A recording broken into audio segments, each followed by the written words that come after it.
Vamos lá? Olá, pessoal. Boa noite. Eu sou Wagner Romão, sou pré-candidato a deputado estadual pelo Partido dos Trabalhadores e continuo aqui o nosso ciclo de conversas Papo com Romão. E hoje a gente recebe aqui o Gilmar Mauro, o grande companheiro da Coordenação Nacional do Movimento dos Trabalhadores Rurais Sem Terra. Gilmar, muito obrigado pela tua presença aqui, uma grande satisfação ter você aqui conosco. É um prazer, Wagner. Bom falar contigo e estamos a postos aqui. Maravilha. Gilmar, queria primeiro, antes de tudo, assim, dizer que essa conversa nossa aqui, ela expressa esse compromisso que nós temos com o MST, com a reforma agrária, né, com a luta com as lutas populares no campo, né, contra o latifúndio, pela agroecologia, por uma concepção de relação com a natureza que seja, ao mesmo tempo, claro, né, de produção de alimentos, mas nessa relação harmônica, né, a busca de uma relação harmônica com a natureza, que acho que se expressa exatamente nos princípios, né, da agroecologia e dessa relação que nós temos que ter com o campo, com a natureza, enfim, de maneira geral, né? E queria começar assim esse bate-papo falando um pouco contigo sobre como é que foi esse processo, né, de elevação do entendimento, né, na relação com o campo, nessa aproximação que o próprio Movimento Sem Terra faz com a agroecologia, né, que é algo, não é exatamente algo que está nas origens do movimento, mas algo que veio no aprendizado, né? E acho muito bonito isso, né? As coisas não vêm prontas, né, Gilmar? Queria que você falasse um pouquinho disso para a gente começar a conversa. Olha, é bem interessante o tema e tem a ver com um processo longo de construção do próprio Movimento Sem Terra. As coisas se dão dialeticamente dentro do MST, porque o MST surge em 84 com o tema da reforma agrária, mas junto com o tema da reforma agrária e luta pela terra já colocava também uma questão política, que é a transformação social da sociedade brasileira. Embora a reforma agrária seja uma bandeira burguesa, que surgiu na Revolução Francesa, uma aliança da burguesia com o campesinato, porque a burguesia precisava mercado e matéria-prima, evidentemente que o MST, quando surge, ele coloca esse tema da reforma agrária numa visão ainda clássica de reforma agrária. Eu entro no MST em 85, por quê? Porque eu quero um pedaço de terra, e assim a maioria das famílias que entram no MST. Com o passar dos anos, evidentemente, nós fomos nos dando conta também, concretamente, de que não bastava uma reforma agrária ao estilo distributivo produtivista para competir com as grandes empresas, com o latifúndio, com as próprias cooperativas, porque, primeiro, do ponto de vista econômico, dificilmente teria condições de competir, né? No capitalismo é assim, né? Não há como competir com uma grande empresa, etc. Se a pequena agricultura tivesse condições de pleno desenvolvimento, evidentemente nem precisaria reforma agrária, mas o processo de concentração de terras no Brasil, que vem da sua história, capitanias hereditárias, sesmarias, e depois o grande latifúndio, e inclusive na década de 60, com um processo migratório intenso do campo para as cidades e um brutal processo de concentração de terras, né? Mas fomos descobrindo ao longo dos anos que não bastava só distribuir terra, embora ela seja essencial. Eu me atrevo a fazer uma comparação que o nosso deputado federal do Rio Grande do Sul, Adão Preto, sempre fazia. A reforma agrária é igual a uma feijoada. para ter uma boa feijoada, você precisa ter um monte de ingredientes. Agora, sem feijão não é feijoada. A reforma agrária é mais ou menos isso. Ela precisa ter um monte de ingredientes, mas sem desapropriação não tem reforma agrária. E esse processo ele se deu no início do MST, na construção das cooperativas, porque precisava-se, naquele momento, otimizar, vou dizer assim, aquilo que a gente dispunha, que era um pedaço de terra, mão de obra, mas nos faltava crédito, nos faltava tecnologia e assim por diante. E fomos estimulando a construção de cooperativas. Ao longo dos anos, fomos descobrindo que importante é a cooperativa, porque ela permite, claro, uma utilização racional, tanto da mão de obra quanto da terra, e nos permite várias outras coisas que são fundamentais, como a participação da mulher, né? Para que a mulher possa participar, é importante que tenha nessas cooperativas restaurantes coletivos, que tenha agroindústria, que tenha creches, que nós chamamos de cirandas infantis, né? E que tenha renda, efetivamente. Esse processo todo também foi se dando com o passar dos anos, e aí a transição para a agroecologia, que é vivenciando toda essa situação do pacote tecnológico da Revolução Verde e a dependência completa que se tinha, tanto na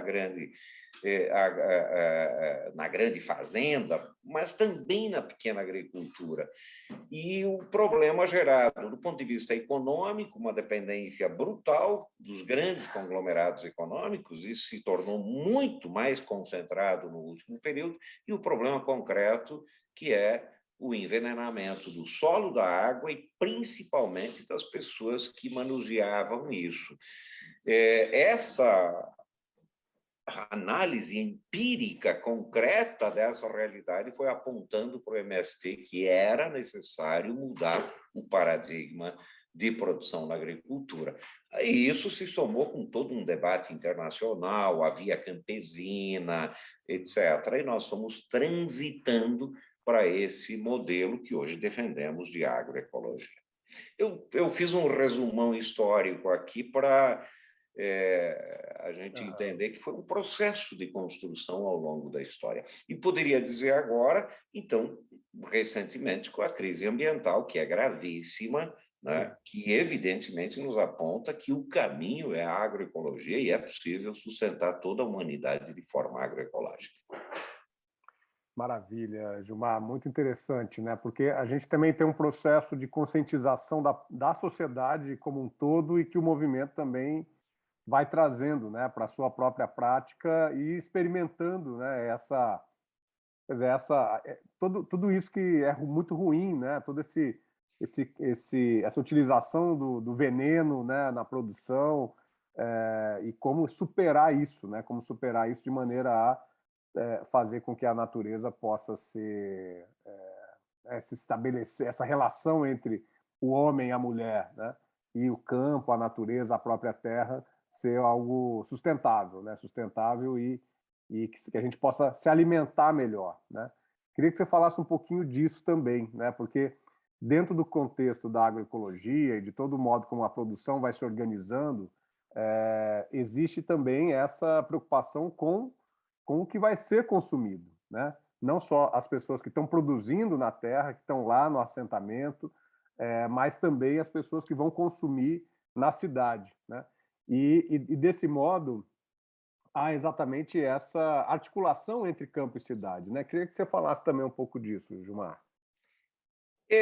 Eu acho que aí tem várias questões que são importantes serem destacadas. Primeiro, que não há como nós continuarmos nessa toada. O brutal processo de concentração e centralização de riquezas e algumas empresas que controlam a produção agrícola no mundo, o comércio desses produtos, o que faz com que eleve-se os preços, inclusive, e a utilização intensiva desse pacote tecnológico, e é importante destacar uma Bayer, por exemplo, ela, ao mesmo tempo, produz veneno e produz remédio.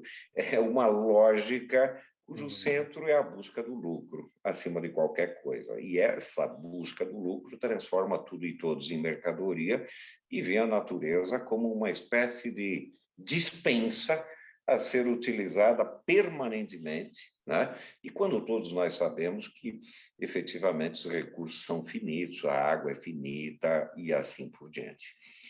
E é interessante, quando eu terminei antes dizendo que é possível alimentar toda a humanidade de forma agroecológica, para isso, alguns condicionantes são fundamentais. Nós estamos desenvolvendo experiências interessantes, seja de biodefensivos, de biofertilizantes, mas ainda é muito pequeno. Quando eu falo disso, eu não estou falando de uma volta ao passado, eu estou falando em avançar em termos de construção de novos paradigmas tecnológicos. Por quê? Porque é preciso diminuir a penosidade do trabalho agrícola. O trabalho agrícola, principalmente na pequena agricultura, nos assentamentos, é bastante penoso, é difícil, né? E a diminuição desse trabalho intenso é fundamental ser desenvolvido com tecnologias que aumentem a produtividade do trabalho, mas que, ao mesmo tempo, não agridam de forma absurda o meio ambiente. Para a gente ter uma ideia, Wagner, os adubos químicos nitrogenados utilizados para repor parte dos nutrientes extraídos, principalmente pela produção monocultural, soja, cana, etc., eles não repõem todos os nutrientes extraídos da terra, muito pelo contrário, né? Normalmente aquele pacote da fórmula NPK, né? Nitrogênio, fósforo e potássio, cuja utilização intensiva, por exemplo, o óxido nitroso liberado por esse tipo de adubação, ele é 300 vezes mais contaminante do meio ambiente do que o CO2 dos carros e de um efeito estufa muito intenso, né? Caramba. E somado com o metano, e somado com o CO2, evidentemente que causa um impacto de efeito estufa, né? Muito grave e que tem provocado o aquecimento em escala planetária, mas, ao mesmo tempo, a destruição dos solos, né?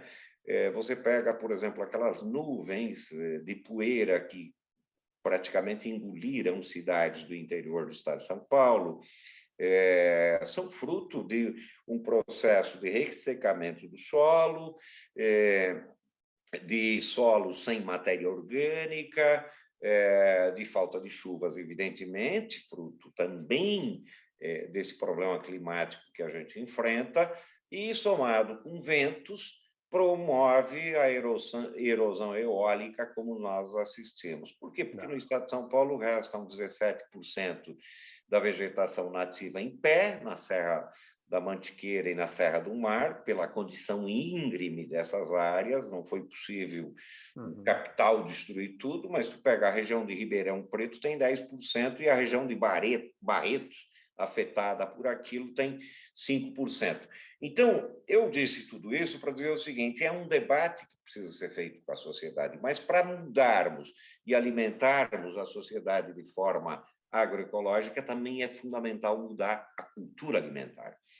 A cultura alimentar, um debate tempos atrás com a Bela Gil, né? Ela falava das punks, né? E eu brinquei com ela que as punks não são punks, no meu modo de ver, porque plantas alimentícias não convencionais, elas são mais convencionais do que os empacotadinhos dos supermercados dos últimos 50, 60 anos, ou dessa comida capitalista, né?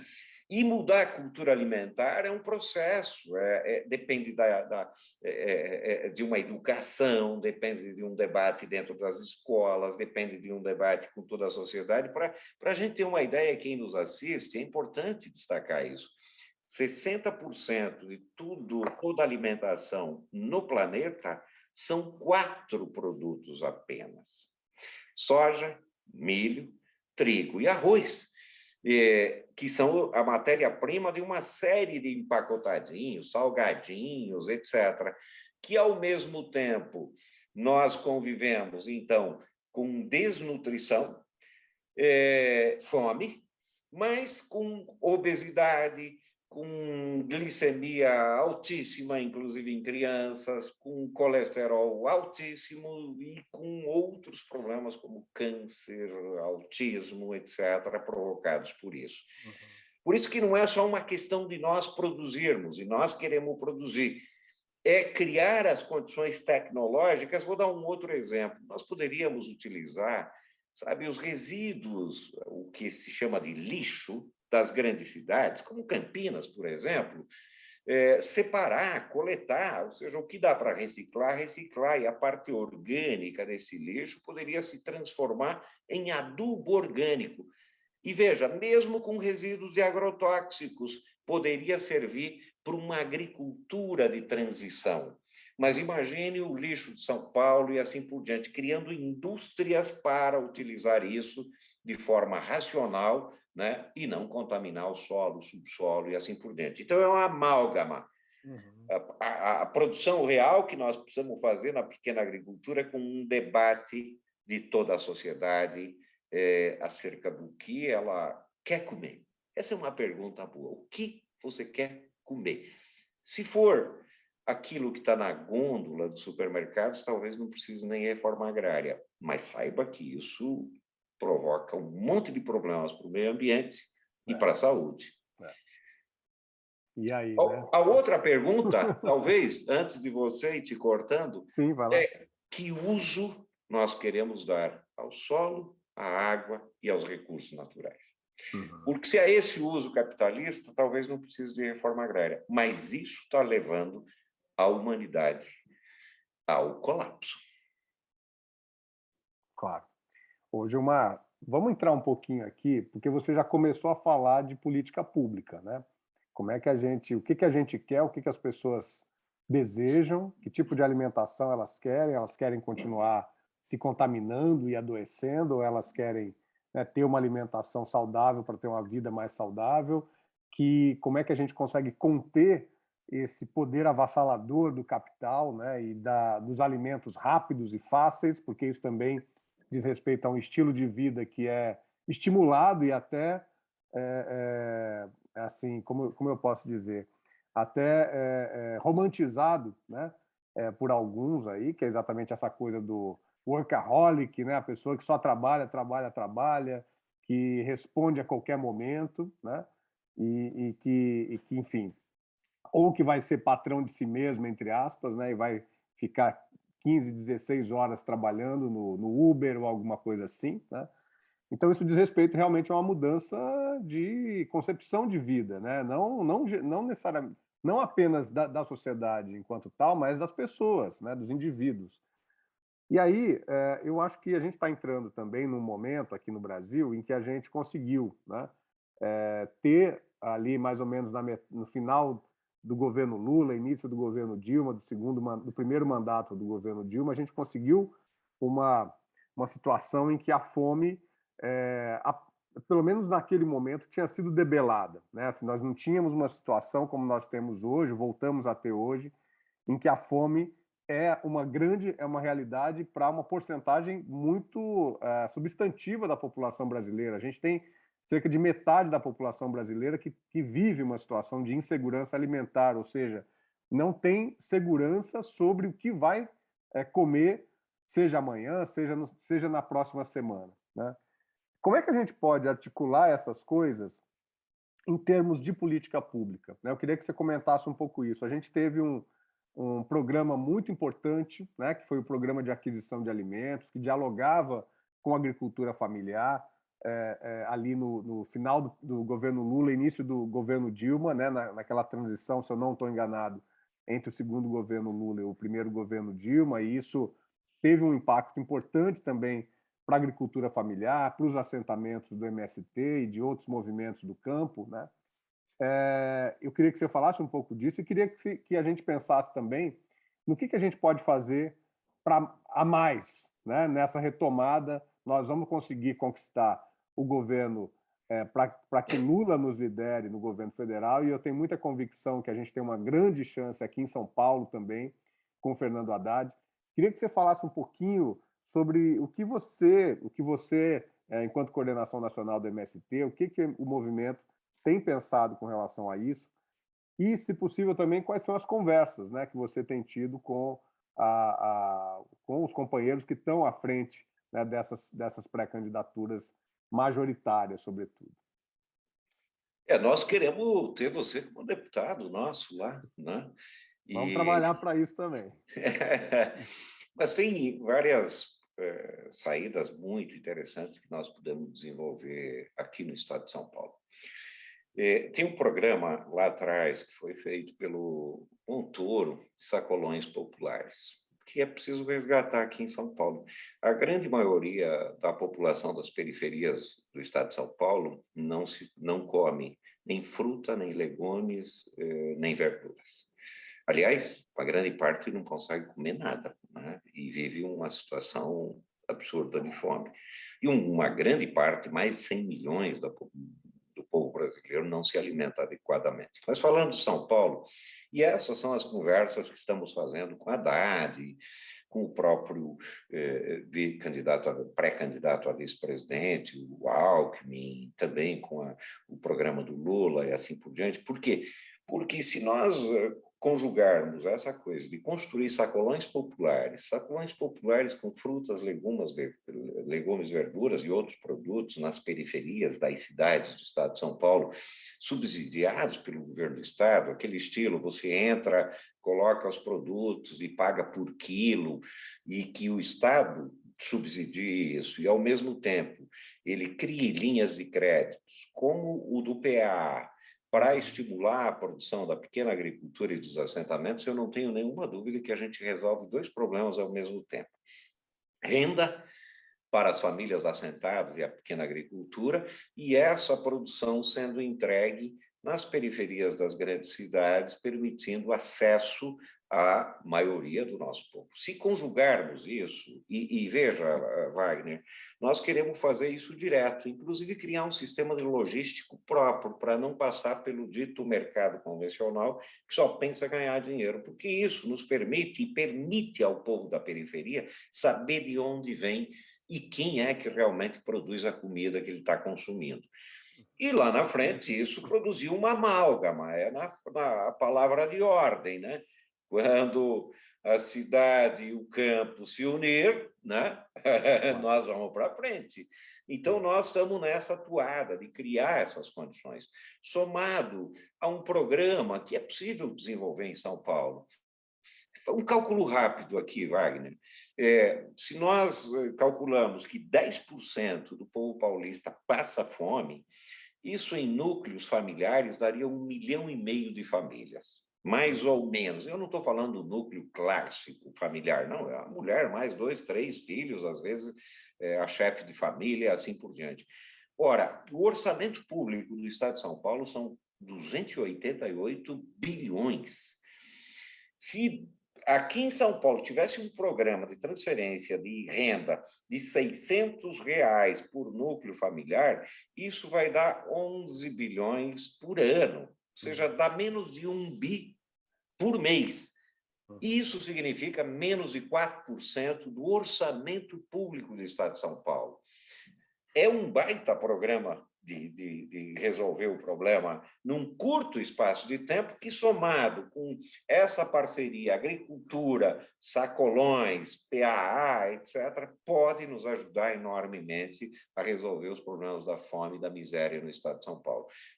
Também eu tenho dito, pega, por exemplo, eu sempre uso essa expressão, sorvete vai 0 de fruta, e as pessoas acham que vai fruta, não vai, no sorvete convencional é 0 de fruta, sabe, numa canetada, o Haddad, 20% no mínimo de fruta. Imagine quanta fruta a agricultura familiar poderia produzir. Isso é plantio de árvores, é agrofloresta que nós podemos desenvolver. Nós podemos reflorestar as rodovias, margens de rios e assim por diante. Agora, um comentário breve sobre o preço dos produtos.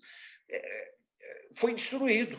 em nível nacional, o sistema Conab, os produtos agrícolas transformados em commodities, de alguma forma, uma dolarização disso, porque essas commodities são vendidas no mercado internacional por dólar. A Lei Candir, de 96, isenta de impostos quem exporta. Nós chegamos ao ridículo, Wagner. É inacreditável isso. E produtores de trigo no Brasil exportem trigo quando o Brasil precisa importar um monte de trigo, porque é muito mais vantajoso para eles exportar trigo, né, para o mercado internacional do que para o mercado doméstico. Isso está produzindo, inclusive, um desequilíbrio macroeconômico, porque quem produz para o mercado doméstico, né, vai ter dificuldade, porque vai pagar imposto, e quem exporta não. Então, isso é preciso ser modificado. Isso tem que acabar, não é possível. Não tenho nenhuma dúvida, né, que é possível. E a soja, rapidinho aqui, a soja é uma commodity, exerce uma pressão brutal sobre o solo brasileiro. O agronegócio prevê, hoje nós plantamos soja em 39 milhões de hectares. O agronegócio quer, em 2030, plantar em 49 milhões de hectares. Mas era 23 milhões de hectares em 2009. Agora, o arroz era 3 milhões de hectares, passou para 1.700.000, e a previsão do agronegócio é plantar arroz em 600 mil hectares só em 2030. Ou seja, eles querem transformar o Brasil numa exportação de commodity, como petróleo, como outras coisas nessa atuada. E isso impacta sobre o preço do leite agora, impacta sobre o preço dos vários produtos aqui no Brasil. Isso é necessário mudar.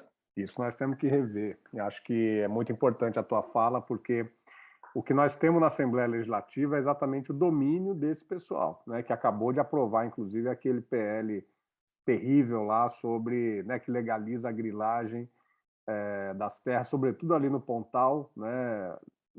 Acho que você podia também falar um pouquinho disso, Gilmar. E o Fidelis, aqui o Marcos Fidelis, também você respondeu em parte a pergunta dele. Ele disse assim que gostaria que falasse um pouco da agrofloresta, espaços que produzem alimentos saudáveis e regeneram o meio ambiente, né? Você já pontuou aí que sim, é discutido no MST e tem elaboração sobre isso, né? Ô Gilmar, fala um pouquinho desse PL da grilagem aí, para o pessoal entender, porque acho que aí tem uma discussão muito importante, né? Eu tenho conversado também, quer dizer, é uma política que está muito articulada, né? Eu tenho conversado também com os companheiros e companheiras do ITESP, do Instituto de Terras do Estado de São Paulo, né? Que por pouco não foi extinto, né? Nesse governo Dória e Rodrigo Garcia, mas está num processo de desmantelamento, inclusive muito semelhante ao que veio acontecendo com as casas de agricultura, né, nas pequenas cidades. Ou seja, a gente tem o próprio desmantelamento dos institutos de pesquisa ligados à agricultura, né, claro, deveriam estar muito mais próximos da agricultura familiar, enfim, dos assentamentos, dos quilombolas, enfim, das populações que vivem aí nas proximidades dessa Serra do Mar, dessa Serra da Mantiqueira que você bem apontou, né? Então, acho que tem realmente todo um campo de atuação aí dessa política neoliberal, da política ligada ao agronegócio, e que precisa ser realmente debelada. A gente se coloca exatamente contra essa política, e esse é um dos motivos da nossa pré-candidatura aqui a deputado estadual, Gilmar. Então, a gente acha que realmente a gente precisa fortalecer o nosso campo na Assembleia Legislativa para que a gente possa resistir e, com um governo, né, que será, né, com um governo como o do Fernando Haddad, a gente pode recuperar espaço, né, implantar políticas e convencer também a população do Estado de São Paulo que é muito melhor a gente optar pela agricultura familiar, pela agroecologia, por assentamentos sustentáveis, do que por essa ideologia do agro, né, como algo, como uma panaceia para os nossos males, enfim. Olha, sobre o PL é importante destacar que é parte de todo o capítulo aquele do Salles de passar a boiada. Ele se articula, o PL aqui, e correndo, o Garcia colocou esse projeto em votação e é preciso dizer, ele comprou um monte de deputados, um monte. Aqui se despejou dinheiro a rodo para que esse PL fosse aprovado, e esse PL, evidentemente que ele vai ter que ser regulamentado, etc. Eles vão tentar fazer a toque de caixa, porque pode transferir 1 milhão de hectares de terras públicas, principalmente no Pontal do Paranapanema, mas não somente, para os fazendeiros. Ou seja, é, de novo, uma volta ao passado, sesmaria sendo transmitida e transferida para o grande capital, que destrói a natureza, que destrói o meio ambiente. Mas esse PL se articula com outro projeto de transferência de 65 milhões de hectares na região amazônica, que, se for aprovado, né, e está no Senado, vai ser transferido. E destruir a região amazônica é destruir a nossa região também, do ponto de vista ambiental, né? É importante destacar que, se nós derrubarmos a floresta amazônica, o impacto à região sudeste é fatal, né? Porque a quantidade de umidade produzida, né? Eu tenho usado os dados dos companheiros e companheiras do INPE, né? O professor Antônio Nobre, o rio Amazonas, que é uma imensidão, coloca 17 bilhões de toneladas por dia no Oceano Atlântico, que a floresta amazônica coloca 20 bilhões de toneladas de umidade na atmosfera, e as correntes, os rios aéreos trazem essa umidade para a região de São Paulo, por exemplo. Então, é um crime o que estão fazendo. E crime contra o povo brasileiro, crime contra a humanidade. Evidentemente que eleger Haddad aqui, você, para a Assembleia Legislativa, uma bancada forte aqui, é nós tentarmos reverter esse processo, e esse processo não é só em favor da reforma agrária, o que já é muito importante, porque imagine o Pontal do Paranapanema, eu conheço bem, resta pouco de floresta naquela região, a Serra do Diabo, mas ainda com fogos permanentes. Num processo passado, nós construímos, inclusive, corredores ecológicos lá, incluindo Morro do Diabo, com assentamentos, reservas florestais dos assentamentos, e isso tudo vai por água abaixo nessa toada daquilo que foi aprovado na Assembleia Legislativa. É urgente, é necessário nós mudarmos efetivamente essa lei no próximo período e impedir que isso aconteça. O que nós precisamos para o Pontal? E mais que isso, Wagner, além desses institutos, além do ITESP que você falou, que está sendo destruído, todos os instrumentos de pesquisa, a própria Embrapa está sendo desmantelada em nível nacional. Por quê? Porque o grande capital quer tomar conta, inclusive, do banco importante de germoplasma da Embrapa, que não é mais nada menos do que um banco de sementes extraordinário, que é do povo brasileiro e que está sendo que eles querem privatizar e passar às mãos privadas isso.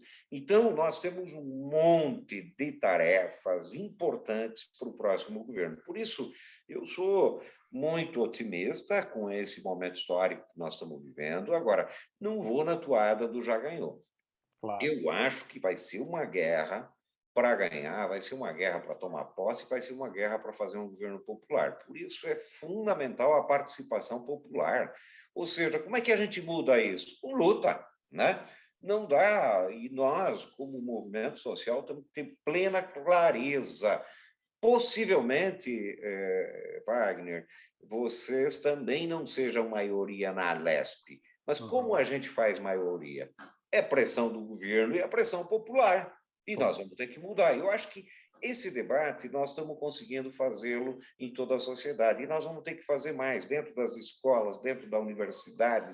Esse debate com a periferia e com a classe trabalhadora, ele precisa construir um amálgama que seja de organização popular, de luta popular, para a gente efetivamente mudar esse cenário no Estado de São Paulo e no Brasil. É isso, Gilmar, não tenho a menor dúvida disso também. A gente tem muita vontade, tem muita esperança e tem que exercitar o nosso esperançar, ou seja, né, não ficar parado de boca aberta esperando que o Lula vença as eleições ou que o Haddad vença as eleições. Eu queria que, para a gente finalizar, Gilmar, você falasse um pouco dos comitês populares de luta, porque acho que eles exatamente são uma estratégia muito importante em que as pessoas que estão nos assistindo podem se mobilizar nas suas casas, nas suas cidades, nos seus bairros, no campo, né, nas suas escolas, no seu local de trabalho, para buscar exatamente lutar pelos nossos direitos, lutar por uma sociedade melhor e, sobretudo nesse momento, eleger pessoas que estejam comprometidas com esse projeto, né? Lula para presidente, Fernando Haddad para governador do estado de São Paulo. A gente se coloca aqui como uma alternativa para deputado estadual. Temos companheiros e companheiras também muito valorosos e valorosas para deputados federais, estaduais também, o Senado, enfim. A gente tem que batalhar.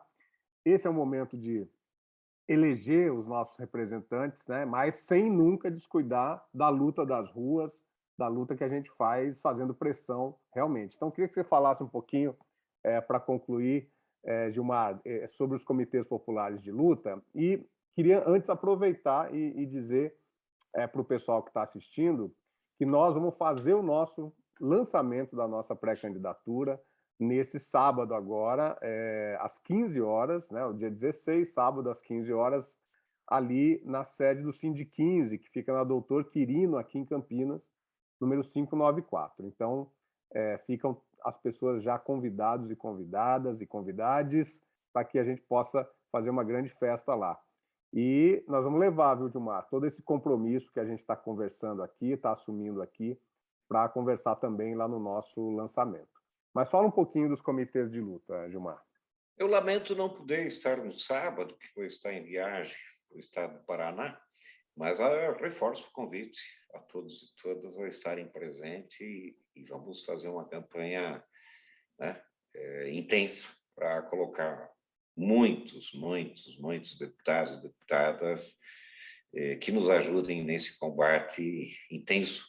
Junto com os comitês populares, nós vamos fazer no estado de São Paulo. Eu acho que é importante esse tema, que nós já trabalhávamos ele com uma questão organizativa fundamental, de fazer um debate. Mesmo quando a gente começou a discutir algumas ideias do programa do Haddad, eu já lembro de ter colocado para eles, é preciso discutir o programa com o povo.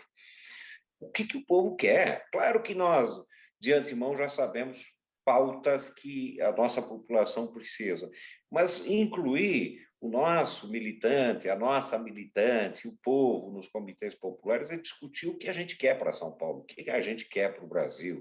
Mais que isso, é criar as condições de que todos e todas participem intensamente do processo eleitoral, não só como cabo eleitoral, mas como um comandante, uma comandanta do processo de debate político que nós precisamos fazer, e nós precisamos fazer esse debate político. Nós precisamos fazer debate político, eu diria, inclusive, para todos e todas que nos veem, eu acho que tem um núcleo duro do bolsonarismo fascista que não tem debate com eles, aí é combate.